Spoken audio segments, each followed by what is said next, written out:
Good morning, good afternoon and good day. Welcome back to the Parc'd podcast by Parc'd. Today it is episode 18. It is episode Jack Harvey from INDYCAR and Lance Stroll from Formula 1.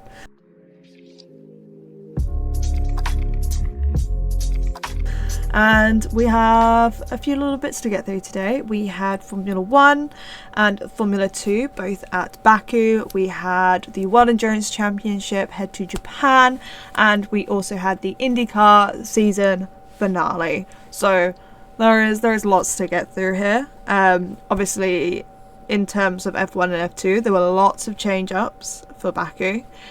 We had, obviously, Franco Colapinto is still driving for the Williams, and he wasn't the only technically current F2 driver to race in Formula 1 this weekend, as Oliver Bearman replaced Kevin Magnussen because of Kevin Magnussen's race ban. So with those two obviously still both out, I believe Oliver Goethe was the one still filling in for Franco Colapinto. He is indeed. Christian Mansell debuted in Formula 2 this weekend as well, replacing Roman Stanek. Who else did we have? We had Gabriele Mini, who replaced Ollie Bearman for Baku, while Ollie was off to Formula 1. And Luke Browning replaced Zach O'Sullivan at ART for Baku as well. So lots of F3 drivers stepping up into F2, making their Formula 2 debuts, and Formula 2 drivers still absolutely slaying it in Formula 1 this weekend. So it was a very, very busy weekend. The racing was just as chaotic for Formula 2. Don't know if either of you two watched. Yeah, I did. F2. I watched the first race. Didn't watch the second one. Yeah, it was quite something. Yeah. So in terms of the championship and how this really rocked everything, Isaac Kajar for a second weekend in a row took no points. So bad. I think I still can't wrap my head around the fact that he got the penalty for causing the red flag in quali. No, it was Kushmai. Oh, no, in quali. Yeah. He got the penalty for that. Well, I thought that was... Considering they both went off, yeah, is insane to me that he ended up getting that penalty.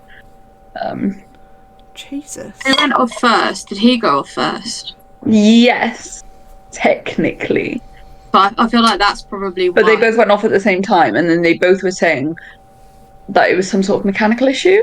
So I mean, I'm not saying like, oh, that the team can just have some issue that they can just turn off the race, because that's not how life works. But like, the fact that they both went off and then Hadjar got the penalty for it, like, that's insane to me. Yeah, because it was a Max Verstappen and Daniel Ricciardo V2 situation, wasn't it? Well, kind of. How it ended up with them both. That's what people on Twitter are calling it. I didn't get to watch qualifying. Ooh, so all I saw that was the photo of two Red Bulls in the wall side by side, and was like, maybe these people are correct. So to explain it, is that Hadjar was ahead on track. Like, he was, he'd just gone through the checkered flag at the first corner, and he looked up. Like, oh, that's weird. And then, I don't know who's behind him. I can't remember who's behind him. Is it Marty or something? Yeah. It's his teammate, whoever his teammate is. It must have been Pepe. Yeah. And he did exactly the same thing. They didn't collide or anything. It was just like one after each other. And then they both parked up at the end of the runoff, like, what are you doing here? And they were both like, oh yeah, like, the brakes just, like, fucked up. Like, they were like, oh, it was really weird. So I'd like to actually hear the explanation of what actually happened. Because the fact that happened to both cars is really strange. One after each other. Yeah, like, realistically, what happened? Yeah, that's just I have no idea. wild. But yeah, I don't think the penalty for... I think it was a harsh penalty. I understand why it was given, considering it's in the regulations. But it's harsh. There is a lot of rogue penalties in F2 this weekend. One that is very I wouldn't say justified, but I can't find another word in my brain right now for it, which happened later on in the weekend. Oh, yeah. But at the end of qualifying, Richard for sure was on pole position. And that meant that Christian Mansell was on reverse pole position for his first ever race in Formula 2. He absolutely, you know, he did the best he nailed could. it. Like, he did so well. He ended up finishing P8, but he was doing so well right up at the beginning of it. But in terms of those Formula 3 rookies, obviously Christian Mansell, reverse pole, finished P8. Sweet. Gabriele Mini took to the podium in his first Formula 2 race, which, my god, I wish Celeste was here. We also didn't mention the fact Celeste is not It here. was such a good race. Celeste is working right now, that's why she's not in the vicinity with us right now. She did say if we decided to film at 6 o'clock in the morning that she would be here, but In a way. not happening. Not happening. Yes, because I feel like she would have been so excited to talk about the fact Gabriele Mini took P3 in his first ever. He did such a good job. Race. Phenomenal job. He was joined on the podium by Jack Crawford. Good to see him back up on the podium. Back up. And the winner of the race was none other than Joshua Dirksen, who I think he's really been. So happy for him. He's really been like doing so well these past few rounds. Obviously, the beginning of the season started off a bit dodgy. The AX was not a phenomenal car at the beginning. That was shown with the fact that both Joshua Dirksen and Taylor Barnard were doing horrifically at the beginning. And that's purely because the car was not fantastic. It has gradually gotten itself better. And these past few rounds, he's been scoring points, taking a win and taking a podium. It is his first win of the season as well. His Twitter over this win was hilarious. Because he's brilliant. This man, you know that meme where it's like the people on the podium and it's like third place is like really hell of celebrating. So he posted that when he first got third, and he posted it again when he got third again. And now that he won, he was like, "What do I post now? Because I can't really post that meme because I won." I did win. So someone edited it so the person that was going crazy and celebrating was on the top spot on the podium, and he just replied going, "I'm going to steal this," and then posted it himself. But he's a fun guy. I think so many people brush over the fact that he is the exact same as Andrea Kimi Antonelli in the sense that just skipped F3 and went to F2, like from Freca. I think he's been doing really well this season. So that's a little positive. Luke Browning, the other F3 boy, in F2 this weekend. So happy to see him in F2. He finished P11 on the Saturday. In terms of the championship, Gabriele Bortoleto took P5 in the race, and his two main championship contenders saw Isaac Kajar take 12th and Zane Maloney take 10th. So, still very close. You still obviously have Paul Aaron, who's still technically very much in the mix. He took P6 in the first race as well. So, it's staying pretty close at the top four at the moment. You've got Paul Aaron's on 133, Zane Maloney's on 135, so they're very close to each other there.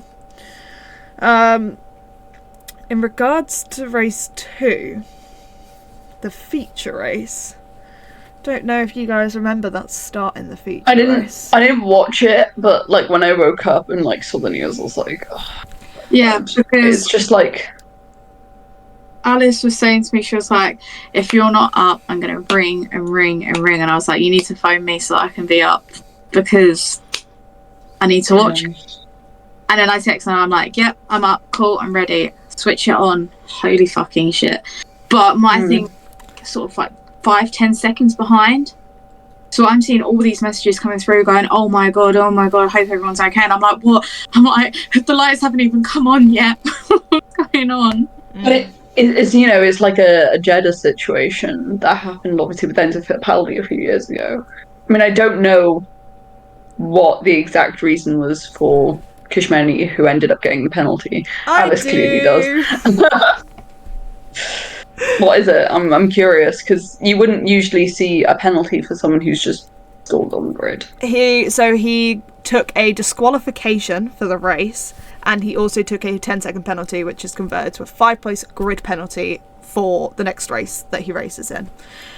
This is because, so he originally got the disqualification for not engaging his start setup procedure at the beginning of the race. So the drivers in F2 have to engage their start setup procedure, but I believe it's before the formation lap and before the race.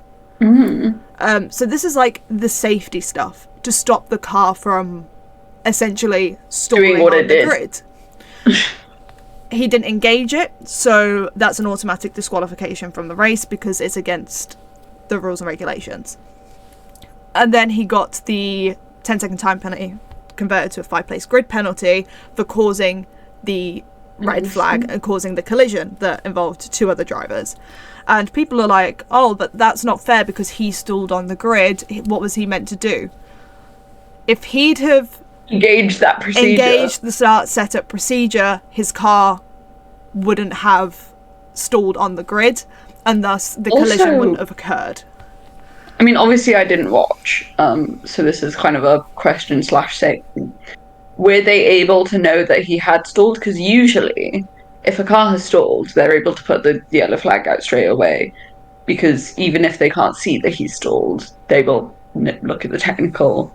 Well, he's like quite high up the grid, and you can see all the other drivers were pulling away, and he was just sat there and sat there, and then the collision happened, and then I'm pretty sure they got past turn 3 before the red flag. Like the red flag should have been flown. Yeah, much earlier than it was.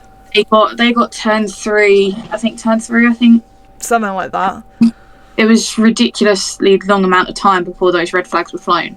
I think the issue is that obviously we know that Formula 2 cars unfortunately are quite easy to stall. Yeah. We've seen it before with the whole Enzo Fittipaldi incident. It's Teo Pourchaire that stalled then, I think it was. And obviously we've seen it in Monaco with Callum. It's something that we see quite often. So to then have like a similar situation but a driver actually be at fault, I think that's where people are probably a bit confused by. Yeah. Because a lot of people are very much like, why would you penalise a guy for stalling? Well, he could have stalled still, even if he'd done the start set procedure. Yeah. But the fact that he didn't he wouldn't have got a penalty. Yeah, but it's the fact that he didn't do the start set procedure, and that would have essentially given him a 95% more chance to, not stall. But if he'd have done the start setup procedure and still stalled, he would not have got penalised for it. It's the fact that he missed out one of the most vital parts that they have to do before a race. I also think it is quite telling, the fact that he did not turn up to either of the summons. So, what? So, Kush, Miney and a team personnel were summoned twice within the space of like 5-10 minutes of each other.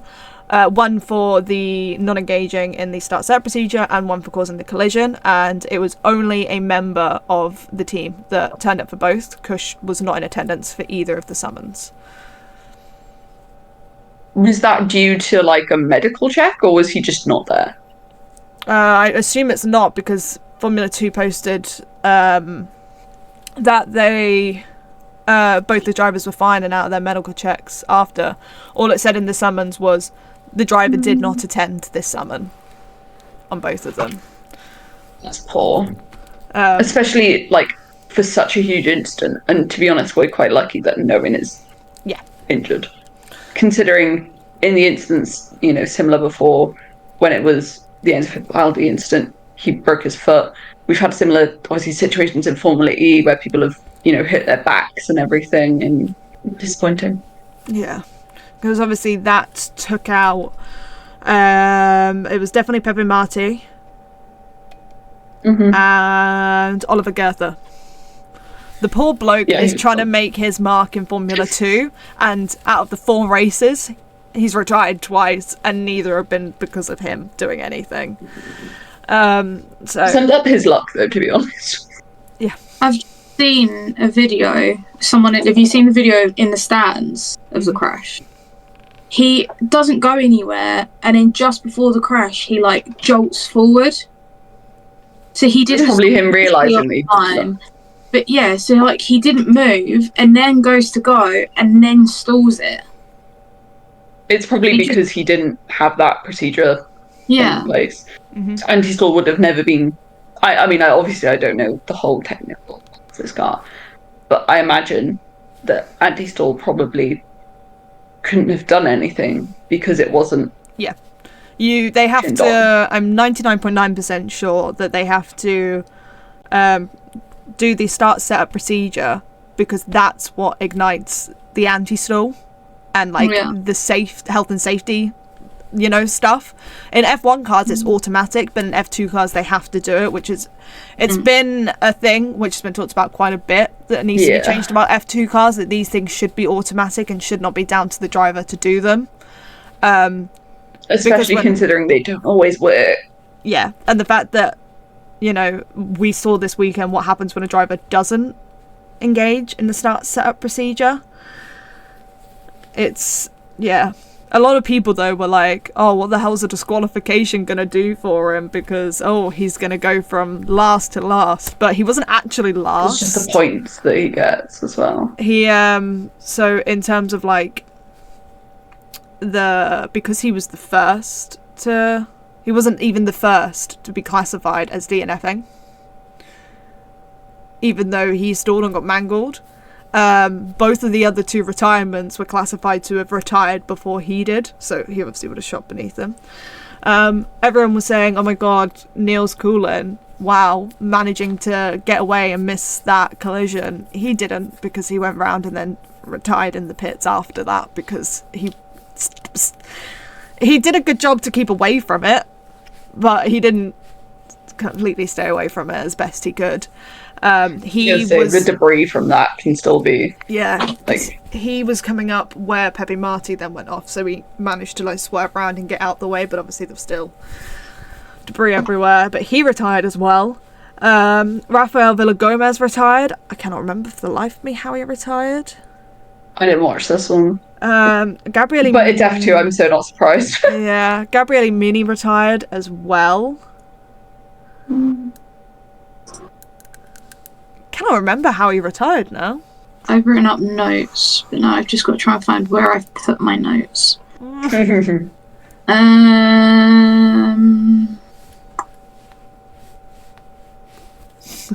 You doing?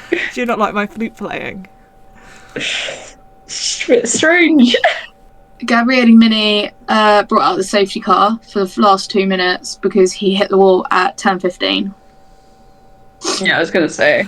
Probably just hit the wall. Juan Manuel Correa also retired.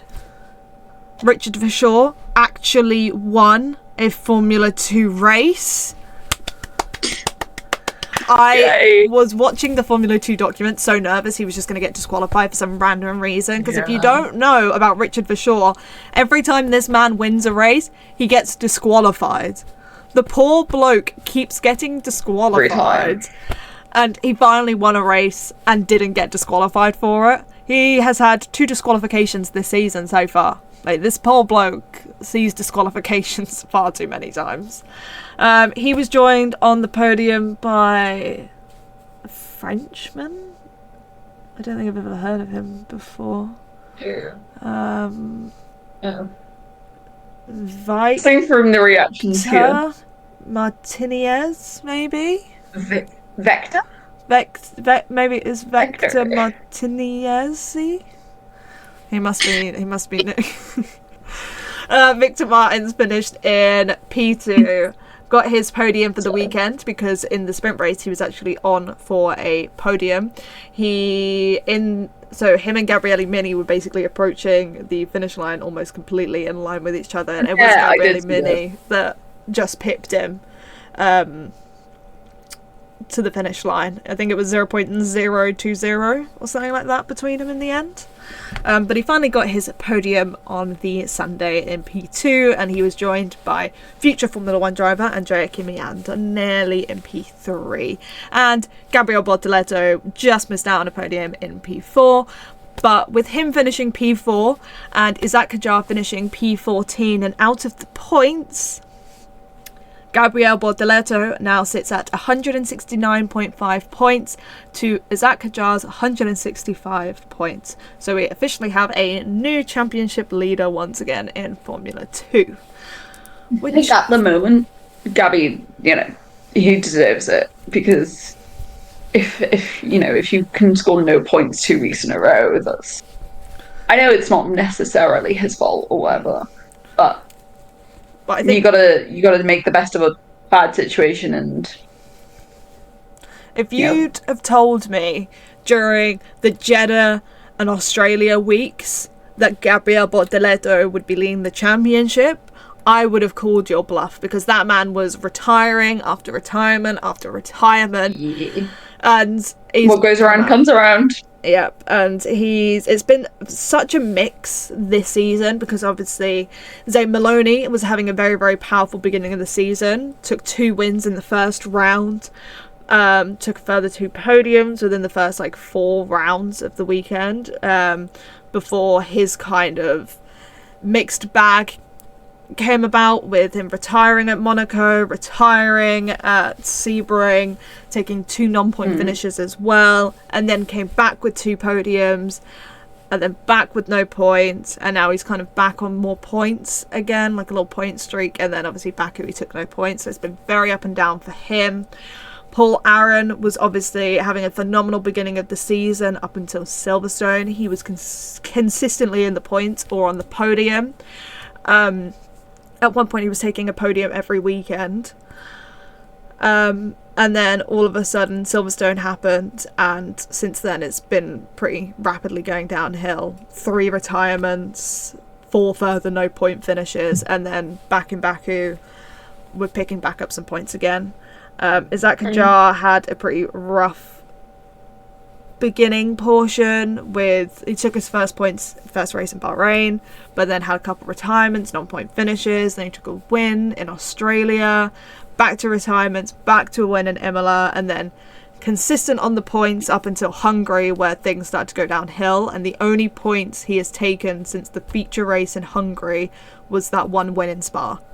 So it's all been very up and down. Obviously Gabriele Bortoleto, rough beginning of the season, but has been consistently in the points for pretty much every race bar 2. So it's really anyone's game into the last 2 race weekends of the season. Yeah, honestly, it's going to be exciting. Yeah, 169.5, 165, 135 and 133. It's close. All you need realistically, Paul Aaron could win both races in Qatar and he would be ahead 50, 60,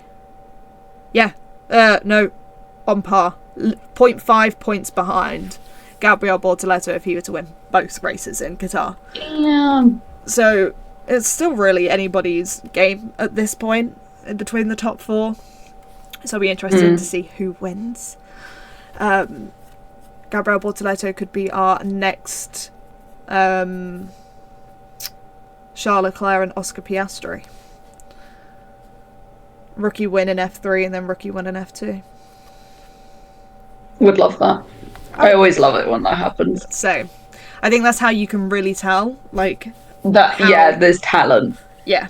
That's why when people are like especially in Oscar's first year, when they were like, he's not performing, and I'm like, give him a minute, give him a damn minute. He has talent. You can tell he's always had that talent. Just give him a minute. He proved that this weekend.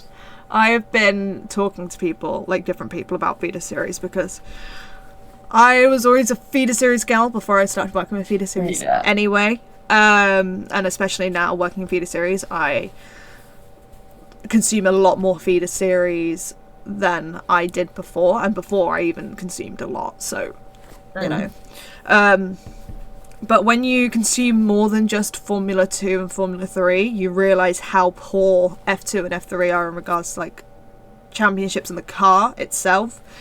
And the amount of times I have to tell people, you need to go back and watch these drivers race before F2 and F3 to really see their racecraft, see their talent, because it's just not shown in F2 and F3. F2 and F3 nowadays just feels like an opportunity to get super license points to get an F1 seat. It's not about showcasing your talent. So people are like, oh my god, how are Haas seeing how Ollie Behrman's racing this season and deciding, oh, we want him in his F1 seat? First of all, he presented a lot of talent in F2 last season and obviously in F3. But prior to that anyway, he's always shown that he has incredible racecraft and he is a good racer, defender, everything. Like, he's got a decent all-round package, so it makes sense. But if you only watch this F2 season, you're not going to see that, because F2, as much as it's a spec series, is all about the car. Yeah. Which is obviously not what it was ever meant to be. But that's just... And also strategy, because it's, you know, pit stops come into play. Yeah. Don't get me started about pit stops. Pit stops in F2 are the bane of my bloody life. I'm like, Victor Martins is in the lead, and then I go, oh wait, he hasn't pitted yet. Never mind. Yeah. Yeah, these things happen. But talking of Ollie Behrman, obviously he was at F1 this weekend. I love Baku. It's the best, honestly. Like, as much as I love Monza for the whole atmosphere around it, I just love Baku because of the track. The track is actually the best. It's just so good. It's just pure vibes every single time. Yeah. Obviously, well, I didn't get to see practices or qualifying because I was at work. I watched qualifying. Those. I watched qualifying. That's a lie. Watched I didn't see those. the practice. Did anything happen in practice? Oh yeah, things did happen in practice because I remember. Did anything? I remember receiving text messages.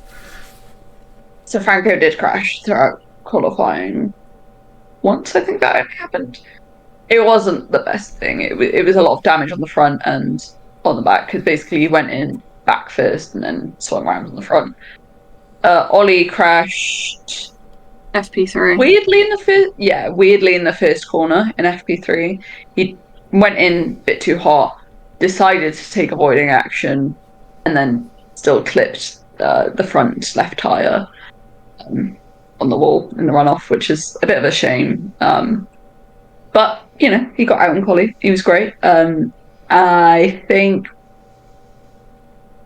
Charles crashed? No, Sainz crashed. One of the Ferraris crashed in practice as well. I can't remember which one. Well, I think it was there was obviously Charles. Yeah. Obviously there was a lot of people like running off, which is normal during practice. Also, what was this about Carlos Sainz and Sergio Perez having beef all weekends? Oscar Piastri said they had beef all weekends. Perez kept what's the word? I can get interfering. What's the word? Getting in the way of him. Impeding.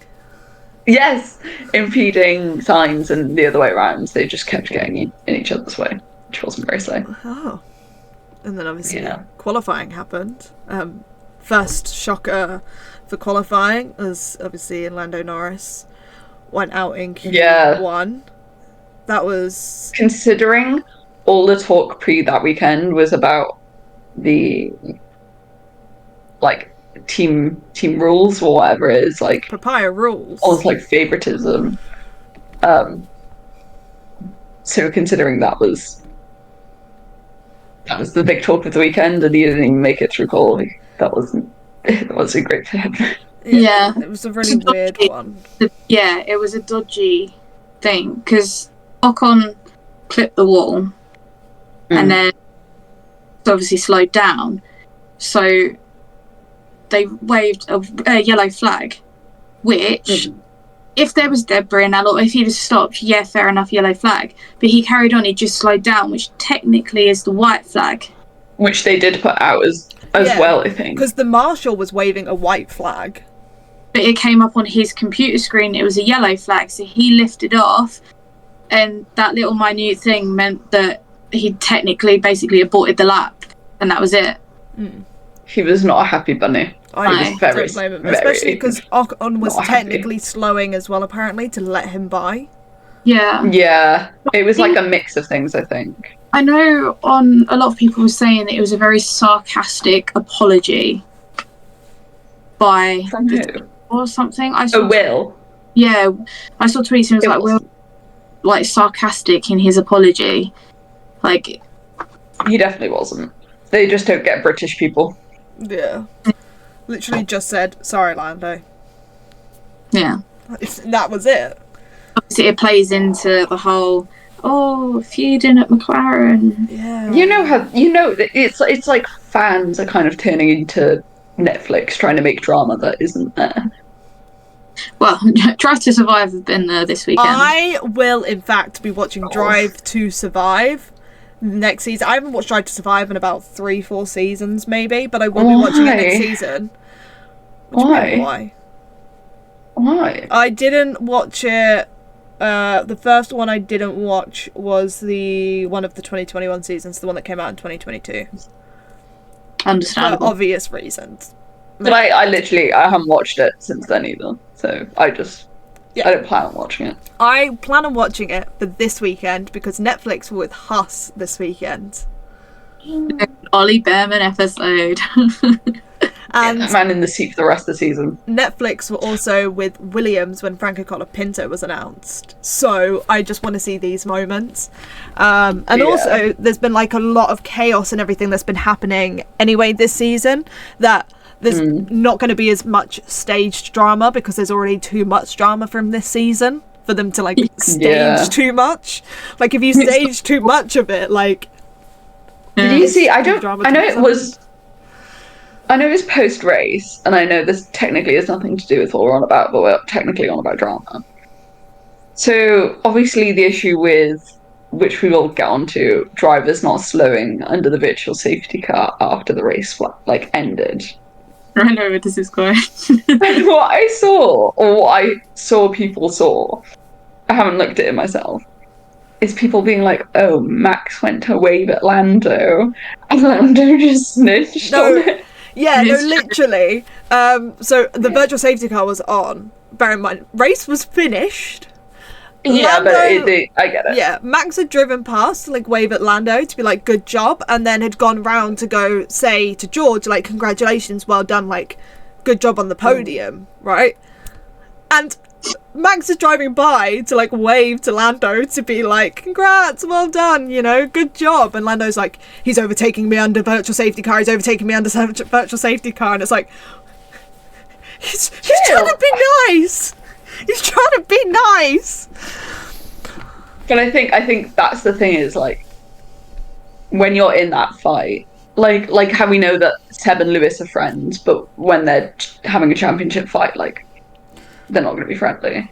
Yeah. And I think a lot of people are now starting to see that and are like, oh shit. Yeah, funny you mentioned Lewis and Seb during the Baku recap. Tell me where I turned on him. Tell me where I turned in on him. Right there, Sebastian, also, right there. Again, a bit of a tangent of like people comparing Franco Colapinto to Seb on the TikToks. People have been like, so people have been saying like he's flirting with like the journalists or whatever, and someone said, "Close enough. Welcome back, Sebastian." That man doesn't have an ability to not flirt with an interviewer. I love Franco Colapinto. Been like, Jesus Christ. I've been in a custody battle for Franco Colapinto for the entirety of 2024. It's been ongoing. Been a Franco Colapinto girl for a very, very long while. I'm so excited and so happy to see him F1. I'm gonna miss him next season. Well, apparently, again, rumours. There's talks of him getting the Sauber seat now. Yes, but the problem is he is in contention for that, apparently, according to rumours, with Gabriele Bortoleto. Oh. No offense, I'd rather it be Colapinto at the moment. Yes, at the moment. I do. But obviously then the problem resides with where does Gabriel Bortoleto Bortoleto go if he wins the championship? Yeah. INDYCAR. Whoa. What's wrong with INDYCAR? It's so far Are away. you going to have to watch it now? No, I still wouldn't. More so the fact that INDYCAR has its own feeder series for INDYCAR. That's what the INDYCAR fans say. Stop shipping off F2 and F1 drivers to INDYCAR. Because actually Bottas called it Plan B. But it's also like the fact that it's a pinnacle. I always say like the pinnacle is not F1. A pinnacle, you know, you got WEC, you've got obviously F1, you have INDYCAR, I think is on a similar level. It's not right at the top as well, but it's, people don't realise it's basically really similar to the Formula 2 car at the moment. There's no power steering. It's really close, obviously, other than ovals, which drivers then end up going on to. But like a feeder series isn't just especially for the series it's feedering into, and especially considering F1 has 20 seats. You know, majority of the drivers that go through F2, F3 are going to WEC, to European Le Mans Series, to INDYCAR, because you can't just fit all of them into the 20 F1 seats, when also there are drivers still from like 2004 there. That's a bit of a stretch, but you know what I mean. But I'd love to F1 with a side pod card attached to it. So all the drivers that are on the grid at the moment choose an F2 or an F3 driver to sit in the side pod and then they race. Jesus. But it's just, I think the issue with the whole INDYCAR situation is the fact that fans are trying to say INDYCAR is not a second option if you can't get to F1. Well, I get but that. They are but that's the like same fans that are complaining that INDYCAR doesn't give enough super license points to get to F1. That's what I'm saying, and it's like Formula E fans saying, "Oh, you shouldn't think of Formula E as the next the next option. Like it shouldn't be your backup plan. We want it to be your main plan." But like, as much as I wish that would happen, it's never going to happen. F1's always going to be the point that drivers want to get to, unless you're American, and then that may be INDYCAR. But also, Americans. They want Americans in F1. That's literally what Liberty have been after, and they're not going to get it if drivers aren't performing. Sorry, Logan. But also if they're not going to come through the F1 feeder series. They obviously, this is the whole like super license debacle, that they think INDYCAR should be viewed higher than F2 in regards to getting super license points. Like I don't really see why series that are meant to be like paid final positions for drivers awarding license points anyway. But also, why would you think that although INDYCAR is like for the most part a paid series, like some drivers obviously pay for a seat, some are paid to be in that seat, but that is a whole separate series. It's not on completely. It's not on the Formula 1 bill. It's not run by the FIA. It's not. Yeah, so obviously the FIA would award more points to things on their Formula 1 bill than a series that's separate. But also, I stand by the fact that if an INDYCAR driver wants to go to F1, they can't complain that they don't have enough super license points. Like, obviously, what happened with Colton Herta. He has enough talent to be in F1. The fact that he can't because of his super license points is so stupid. He's got enough super license points now.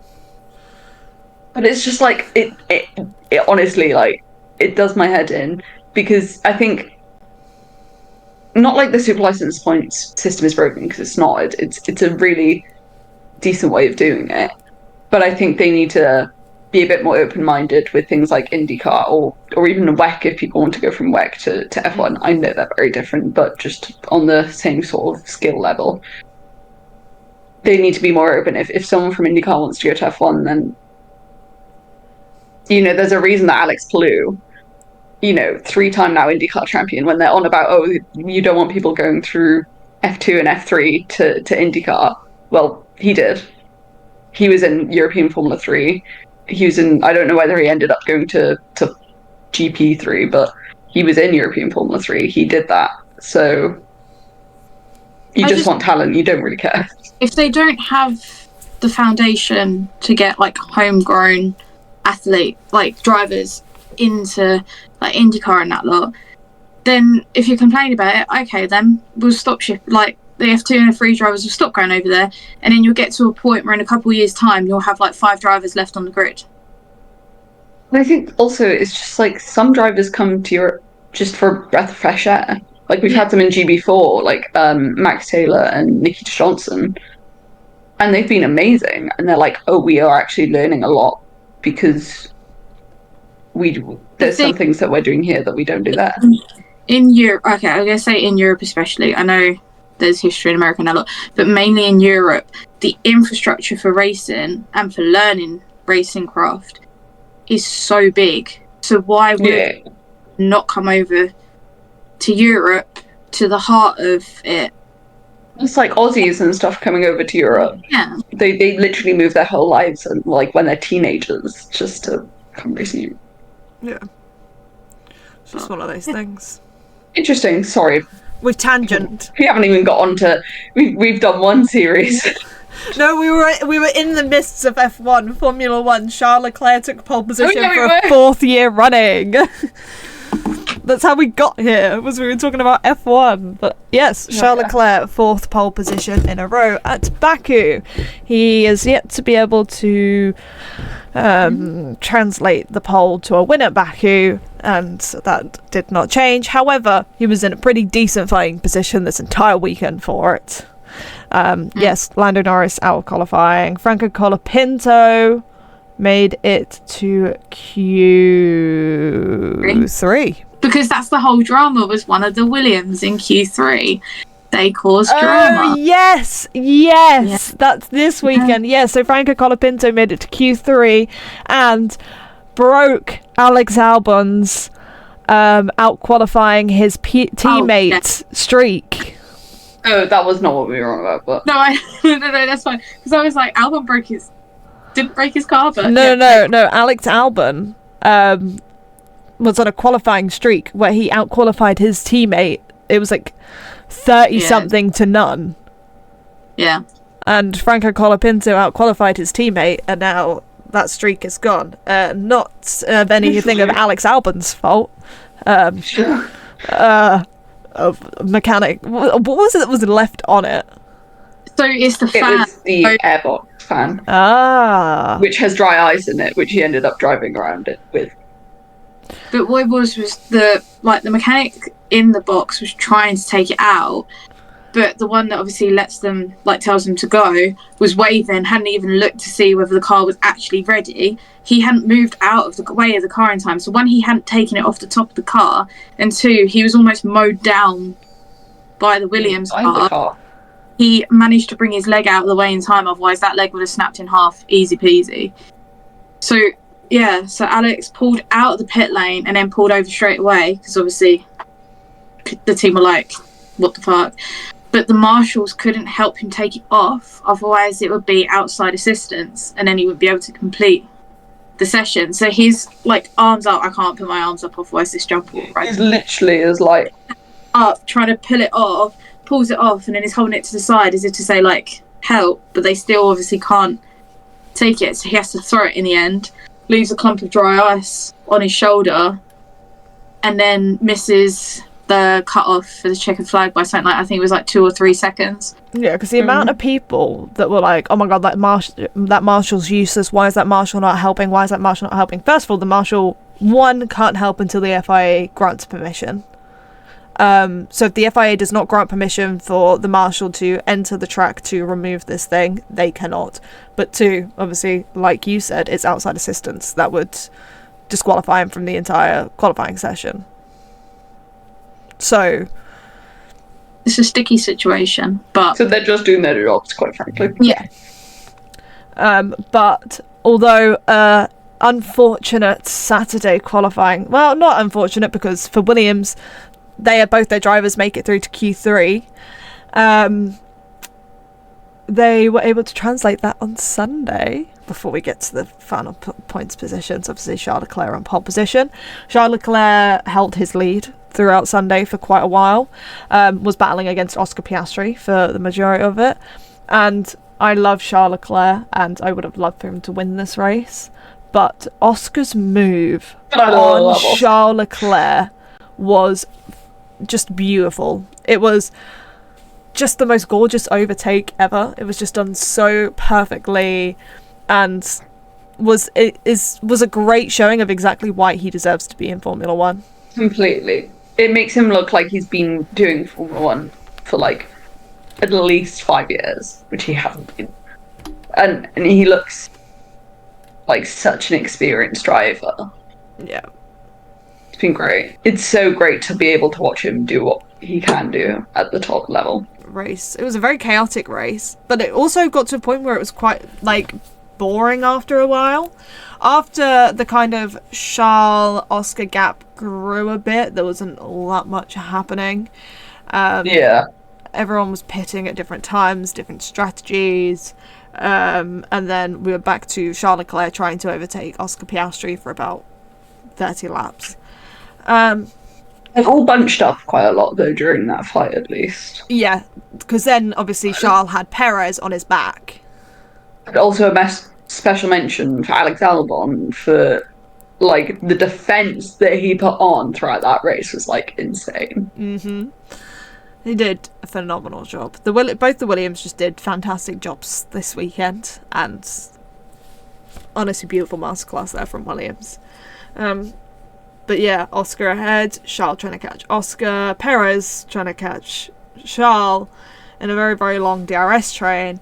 And who would you know? Carlos Sainz joined in this mini DRS train overtake situation.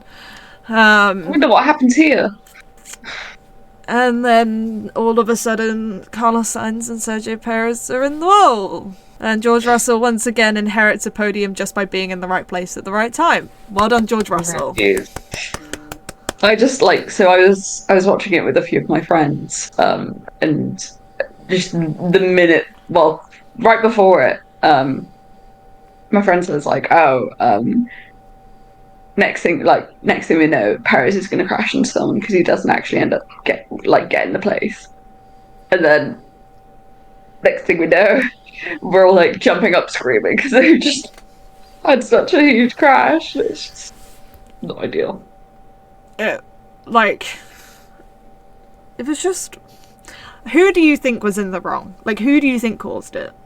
I haven't really watched it, so I don't know. But from what I saw, it was like they were going alongside. What I saw was like Sainz was a bit ahead, and then Perez like went like that, which made him go like that. But I haven't rewatched it. Yeah. And obviously, I think making it a racing incident is fair. Yeah. I think that is completely fair. I think it was a racing incident because if you look at Carlos's onboard, his wheel is straight. His wheel is straight. Yeah. As he's driving, he didn't turn into Perez. Nothing. His wheel was straight. Completely. Sergio Perez was driving, and obviously Carlos Sainz, you can see is moving across, but you can see on his onboard, wheel is straight. And Carlos Sainz didn't come across in front of Perez until Perez clipped his back wheel and shot him out. So I think they're both as in wrong as the other, and it was just a general racing incident. It was just tight racing and good racing, to be honest. Yeah, just happened. Sometimes that's just the way it works. Like that, but that meant that obviously Oscar Piastri won the race. Charles Leclerc joined him on the podium in P2, and George Russell inherited P3 and moved up to P3. He was running in P5. He was basically running his own race the entire time. He had elevator music going on. Yeah, he didn't have any battles with anyone. He had like ahead of him was like 10 seconds, behind him was like 10 seconds. He was just in his own world, doing his own thing, and just happened to then be in the right place at the right time when P3 and P4 crashed. You can just imagine him like driving along going, yeah, I just want to finish the race at this point. Wait, what the fuck? Great heavens! Yeah. Oh, I'm in P3 now. Okay. And then Lando Norris, as we said, qualified P17, started the race P15 because... No. I thought we'd got past it and it wasn't going to be mentioned. Okay. Pierre Gasly had to start from the back of the grid because of a penalty. And Lewis Hamilton started from the pit lane because of power unit change, I believe it was. Yeah, between the race. So Lando Norris moved up to P15 and he finished the race in P4. So he was running in P6 up until the incident. He had a very, very beautiful overtake on Max Verstappen to make sure he was finishing ahead of his championship contender in the race. So Lando finished P4, Max finished P5. God knows what's happening with that Red Bull. However, did you see that they've come out and acknowledged it? They said these issues have been going on since 2023, but because Max was winning and it was Perez complaining about it, they just didn't take him seriously. That's so bad. And now, obviously, all the problems are becoming very, very apparent. And if they just listened to Sergio Perez when he complains, they probably wouldn't be having these issues now. Oh, how the turntables. Yep. But with Oscar P1 and Lando P4, that meant McLaren moved up to P1 in the constructors' standings for the first time. I honestly cannot believe it. Honestly, I am so happy for them. Right, this is the thing, is that when people are like, what team do you support? I support McLaren, but neither drivers are my top drivers.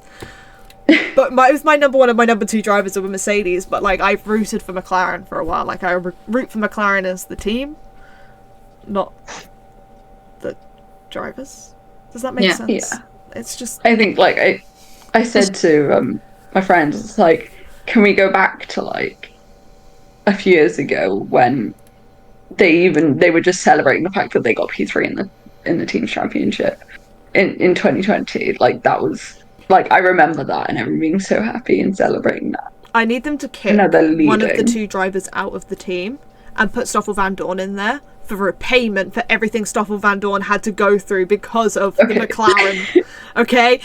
Give Stoffel Van Dorn the good Formula 1 journey he deserves, okay? He got absolutely ridiculed at Formula 1 because of that McLaren.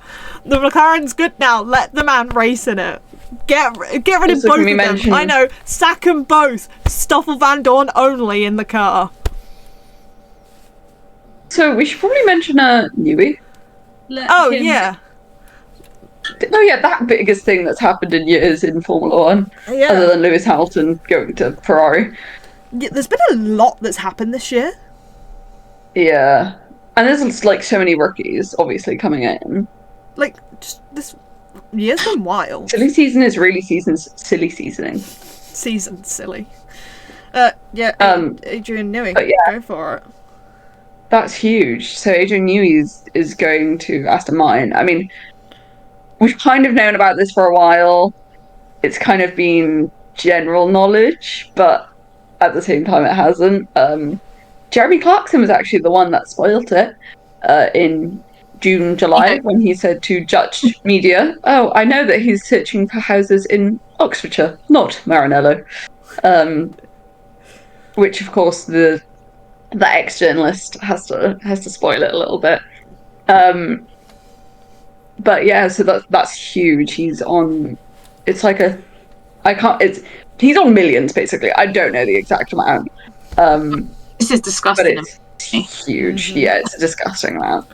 And obviously the fact that Aston Martin are actually having Honda engines is insane to me, considering the famous GP2 engine thing with Fernando Alonso. I'm surprised that they are happy to go back with that.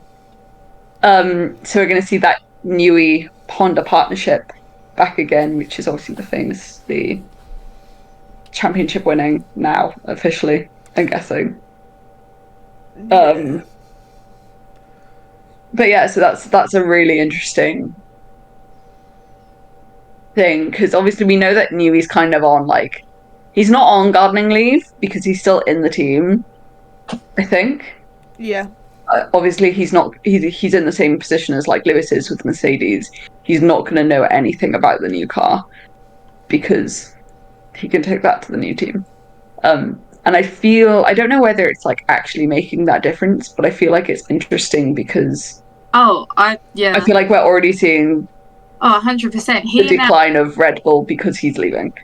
When he said about it, it was roughly like the 1st of May. So the 1st of May, well, the most recent, like, closest race to that was Miami, which was on the 5th. So before that, Max was on pole for all of those races before then, and he'd won 4 out of, like, the 5 previous races. So interesting. Then won by Lando, and then Max won 3 races afterwards, but then since then he's got pole in Austria, but that's it, hasn't won a race. That's the Red Bull circuit. I just think it's very interesting that he's announced this big departure and that lot, and then all of a sudden the car's just... Also, if you're winning, make sure you don't hold the lead shirt. Because we've all seen that photo and the stats that's gone with it. Mm-hmm. No one touch a lead shirt. Grim. Yeah.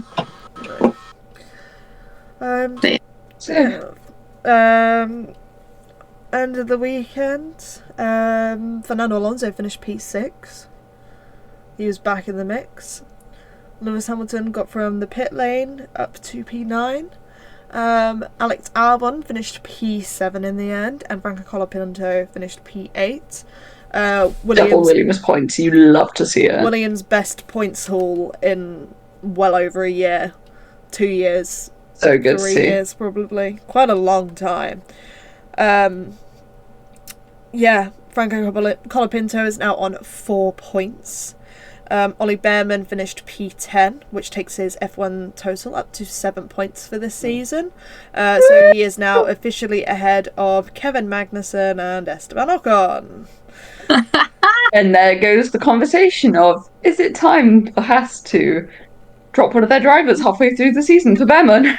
It was say no, because Kevin Magnussen is now on 0 points. 0 penalty points going into the final races of the season. He's going to do a Jake Dennis. It was really interesting watching, like, F1 over the weekend, especially watching Sky Sports. And they had Haas's team principal on... yeah. Also, that's funny, because we haven't heard from Christian Horner in a while on the pit wall. But... enough of that. I wonder why. Into the Haas principal, and they kept on asking. I think it was 4 or 5 times they asked over the week. So many times. So is Ollie Behrman going to replace Magnussen for the rest of the thing? Are you looking at a replacement? And he's like, I don't know. It's not. I don't know. And they're like, well, is he going to replace it? And he's like, mate, stop asking me these questions. I love Io. He's so funny. Yeah. But I think it's definitely sort of being... It's being considered. Yeah, the pot's being stirred. But I think Baku really answered the question as well regarding, similar to that, Williams made the best decision to replace Logan mid-season. Yeah, completely. I think we all knew that deep down anyway. I sometimes didn't like to accept someone that enjoys seeing a driver go mid-season. I don't like it. No. I think it's really not the good vibes. However, it has made sense. People keep saying, well, Franco only got points because Sergio and Carlos crashed, so bumped him up into the points. But realistically thinking about it, would Logan Sargent have even been in that position to get bumped up into the points? Would Logan have made it through to Q3? So exactly, I think they made the correct decision. Franco's been doing a phenomenal job. In just 2 races, he is already ahead of Logan in the standings. So yeah. But talking of Logan Sargent, did you see where he was this weekend? Yes, I did. I did. He was at INDYCAR. He said he was there for Kyle and to support Kyle. but also like Apparently, I think it's common knowledge that that is his next option. I think everyone kind of like we knew kind of that anyway, and then the fact he was already there this weekend was like, oh, you're getting in there. Yeah, but it's a good time to have those contract talks, I think, especially. Yeah. I actually didn't watch any of Spoiler alert, I didn't watch any of INDYCAR this weekend. Oh no! No way! I did, but I was watching it on mute. All I did was I switched it on. I saw the willpower situation. Well, so technically Scott McLaughlin was not involved in the championship going into it, so he was making a lot amount of threats though. So are you? Yeah, so you get a certain amount of points for entering race. And basically, the amount of points that they got to enter the race would have put Scott out of the running. It would have, the amount of points that Alex would have got would have put Scott out of the running. So in the run up to the championship, he's like putting on Twitter, "Oh, Alex, you should come around for some sushi. My fish guy is really good." Wasn't there like a skydiving one as well? Yeah, I saw a skydiving one. Yeah. It's just that sums up kind of IndyCar. Like, you wouldn't really get that in F1, would you? No. Maybe with Franco Colapinto. He's... Yeah. The second he's medium trained, I'm just gonna retire. Breath of fresh air. Yeah. It's honestly a breath of fresh air. It was responding as well. Like, he was in on it. He was joking around. Who was? Which I thought Blue. Oh, yeah. He was responding. And he was, like, in on the joke as well. And I was like, see, you don't get that on other things. I've got toast. What's on the toast? Butter. Oh. Is it cut into rectangles or triangles or? Just butter. That's a terrible butter job as well. Yeah, guess who did it? Alex. I give it a 6 out of 10. But yeah, so basically into the last race in Nashville, it was basically Alex Palou versus Will Power. And say that Will needed a miracle because Alex was actually starting the race from basically the back of the grid because of the engine penalty he got. So it wasn't really out there for Will to get this championship. He qualified well. It was about P5, P6. And the first few laps of the race, he started going down the order. And we're like, what the hell's going on? And he comes in and his seatbelt has come off while he was racing.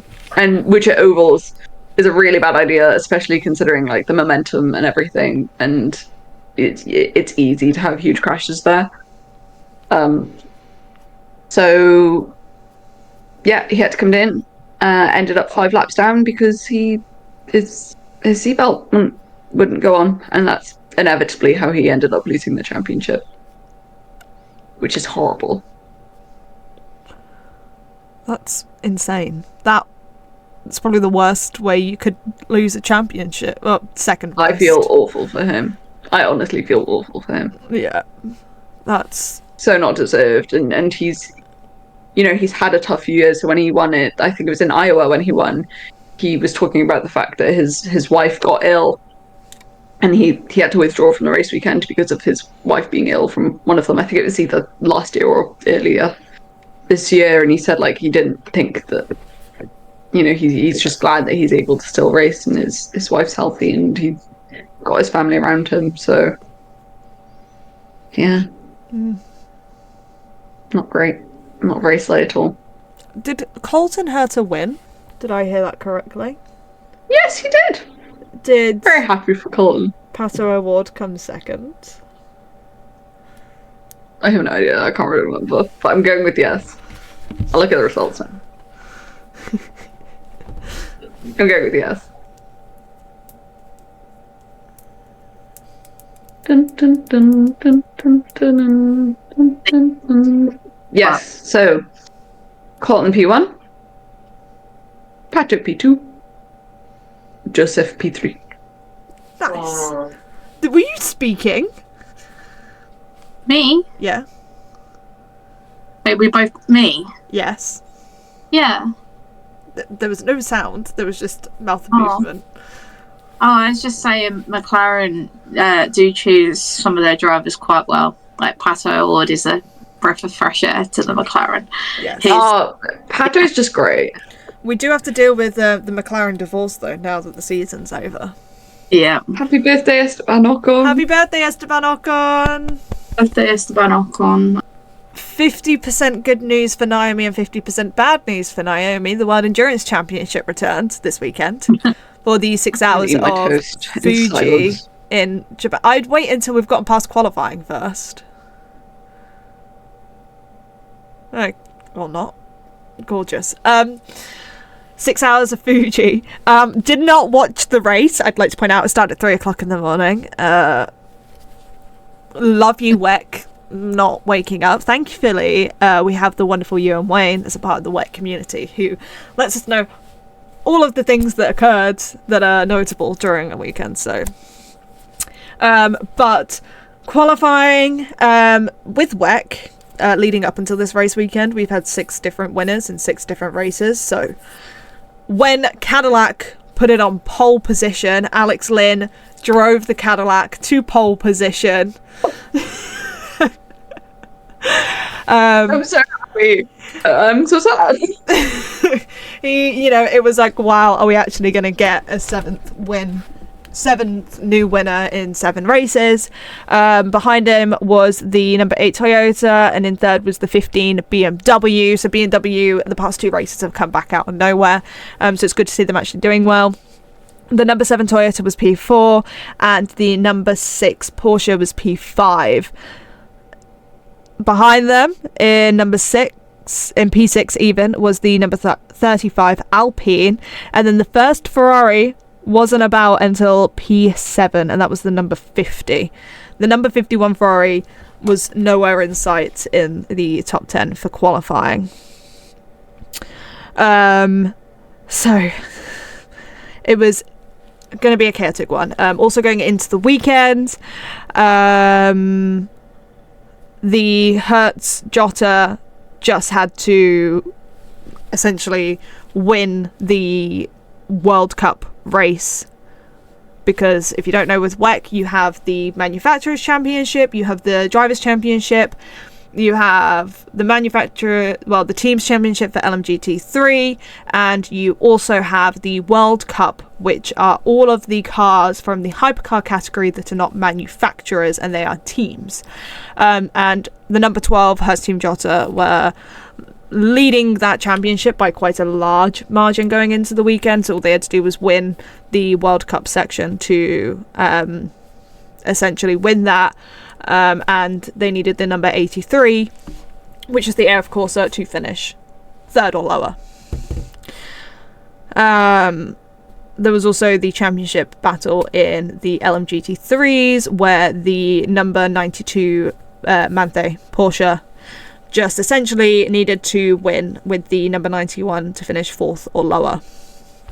So there were championships on the horizon, as this is the penultimate weekend for the World Endurance Championship. So yeah, very, very, very, very, very chaotic weekend for WEC. We had a safety car out within the first 3 minutes of the race. It was contact between the 83, which is the AF Corsa, the Porsche number 5, the 51 Ferrari, and the 35 Alpine. That was at turn 1, leaving just debris on the track, so that obviously had to be fixed up. Green flag underway. The Cadillac still very much leading. And then the number 83 received a 30-second stop and go penalty for causing the collision. The number 5 was one of the first to pit within the first hour or so. Because at this point, when you get to an hour, is very much where a lot of the hypercars and the LMGT3s are clumped because of lapping and stuff like that. So it's best to just stay out of the way. And then a virtual safety car came out with 4 hours, 37 minutes to go for debris on the track. The number 6 also took the lead ahead of the number 2 Cadillac and the number 15, just by using the overcut. These things just happen. And the number 6 Porsche and the number 2 Cadillac decided not to pit under the virtual safety car, which is something the majority of the grid would do, and that's what they did. So the number 6 Porsche and the number 2 Cadillac were pretty much up there as contenders for the race. They eventually both pitted again at 3 hours and 30 minutes, leading the 15 BMW to take the lead, which is wild. That BMW taking the lead was the 15th different car to lead a WEC race this year. Whoa. Which is insane. Like, could you imagine that in any other series? Like, the hell? And with 3 hours 15 minutes left to go, the number 50 took the lead. They went from 4th to 1st, and the Cadillac settled into 2nd. But with this, so the manufacturers has been very, very close in WEC recently. It's very much a tight battle between mainly Toyota and Porsche, but Ferrari are also very, very, very much in the mix for this. So how they figure out the manufacturers championship is the highest placing car for that manufacturer. So the Porsche, whether it's the 5 or the 6, Toyota 7 or 8, Ferrari 50 or 51, that's the points that go into it. So in the manufacturers at this point, Toyota were leading by a point. Very, very, very stressful scenarios we had going on there. And it wasn't until 3 hours left to go on the clock and Andre Lotterer taking the number 6 to P1 were Porsche then able to, in the drivers' constructors, to make sure they fully solidified the top spot. We get down to the final 2 hours. When it gets down to the final 2 hours is kind of more where the drama really starts to settle in, because you're down to the final few pits, it's down to the final bit of strategy, and you're kind of going to want to make up as much positions as possible, make sure you're pitting relatively better than your competitors. So with 2 hours left to go, the number 2 Cadillac, the number 7 Toyota and the number 5 Porsche only needed one more pit stop, and the number 2 Cadillac was only about a minute off of the lead at this point, which is very, very close when it comes to WEC. The problem here is where it starts to then go downhill, because the number 63 Lamborghini at the time, driven by Daniel Kvyat, just stopped out on track, which causes big issues here for the number 2 Cadillac and the number 7 Toyota, because virtual safety car doesn't help them at all in this situation. I'm trying to figure out how this then suddenly goes very, very, very downhill, because after the virtual safety car, the green flag goes 20 minutes later? Is that 10 minutes later? The number 6 is leading, and the Toyota is in 8th, and the Cadillac's in 9th. It gets worse for the number 7 Toyota, because they then end up in contact with the number 5 Porsche, causing significant damage for both of the cars. And that's when the number 5 heads to the pits, and I wake up in the morning to a text from Celeste saying, "Pit friends!" Because the number 5 Porsche and one of the Ferraris, I believe it was the number 51, were in the pits together. And then, with 28 minutes to go, the number 2 Cadillac, at the time driven by Earl Bamber, was fighting for P8 and proceeded to go off the track. And yeah, basically the end of their race at that point. If you've seen the photos of the car when it came back to the pit lane, it was, yeah. A drive-through was given to the number 35 Alpine, so it dropped them from 3rd to 10th. with then the number 6 Porsche, the number 15 BMW, and the number 8 Toyota were leading the race. So ahead of this weekend, no one was really expecting much coming from the number 6 Porsche, but it was out there. And with 14 minutes left to go, the number 8 Toyota received a drive-through penalty for ignoring blue flags. Which is definitely not what you need when you are running in third. Oh dear. So Anyway. dropped them from third, and it was then between the number 12 Hertz and Mick Schumacher in the 36 Alpine for that final position on the podium, which was wild. Before we knew it, with 4 minutes left to go, the number 93 Peugeot came out of nowhere and involved themselves in the fight for third. That's such a Peugeot thing to do. And crossing the line, the number 6 Porsche took the win. BMW finished in P2 and Alpine finished in P3. So although Mick on the podium! it was still six cars in 6 races took wins, Porsche number 6 is the first car to win 2 in the hypercar category now. That does mean that Porsche now sit on 161 points in the manufacturers. Toyota are 10 points behind with 151, and Ferrari is at 134 points. That third place really helped Alpine. They are now 4th with 52 points, and BMW is now in 5th on 49 points. Not all over for Cadillac though. Although they were really on for one, and I am so sad for them that because their pole position was beautiful, and there is still one race weekend left to go. We've got Bahrain For my boys. coming up. Bahrain when is Bahrain? A little while away now, isn't it? Yeah. Isn't it the same weekend as the final F1 race? No, it's the 2nd and 3rd of November. Same weekend as Brazil. Oh. Brazil and Malaysia for MotoGP, Moto2 and Moto3. It's the weekend before. So Bahrain ends on the 3rd, and then Formula E's pre-season testing starts on the 4th. Drivers are going to have fun trying to get to... Where are they doing the pre-season testing? Valencia. Oh, they're going to have fun trying to get from Bahrain to Valencia in the space of a night. Potentially after winning a championship for some of them. Yep. Yeah.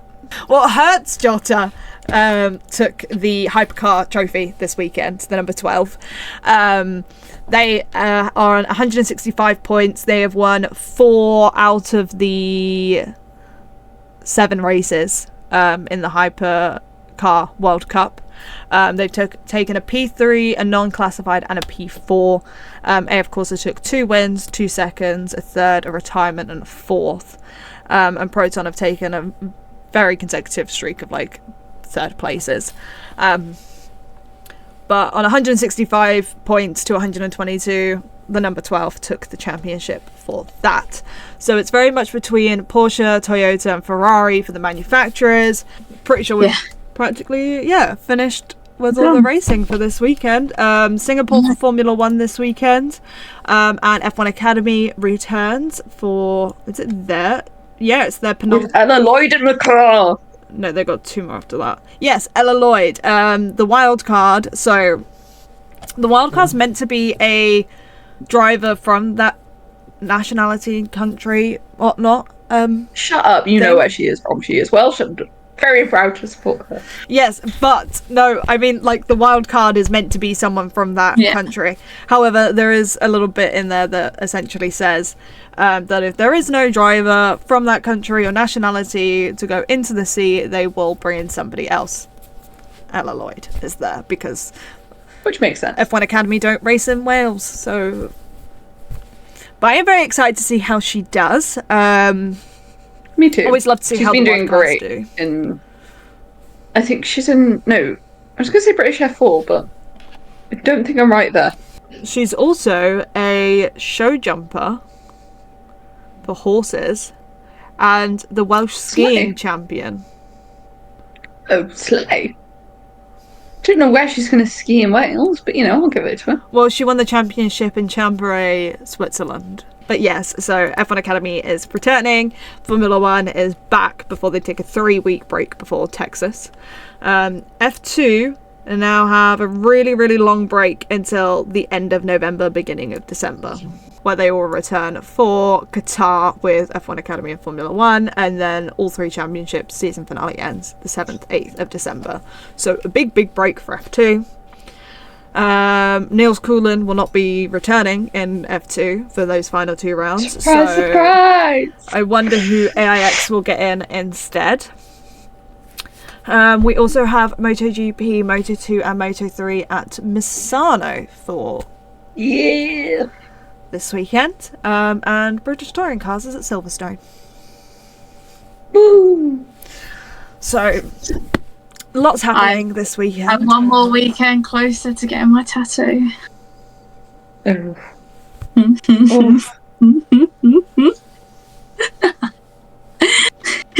Tom Ingram, I need you to do me a solid and win this championship. Oh god. I just no, I can't have Jake Hill win. I can't, because then you'll ask me to make a bet with you every single year so that he'll win the championship every single year. I honestly, I could have him just win one championship, but just be 2024 as number 24. Honestly, just make my year. Are we gonna get his face tattooed on you? Absolutely not. You said I could design it. Within reason. Jake Hill's face. No. Within reason. On your cheek. No. I think it's within reason. Thank you. So do I. So with that, thank you guys for joining us for the podcast. If you enjoyed, don't forget to give it a big thumbs up. Leave us any comments down below. Anything you want. We always read them. Alex is blowing his nose. Oh.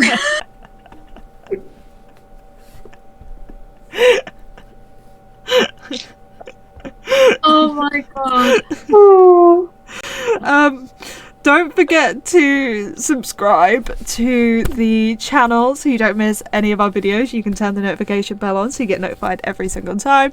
You can head over to our website, it's parcfem.co.uk, for all of our articles across all of our different series that we cover. You can also follow us on all of our social medias. They're parcfem_. Instagram is our most active, where you will find race results, driver of the weekends, news, everything like that over on there. And with that, ciao bella. Ciao, Bella.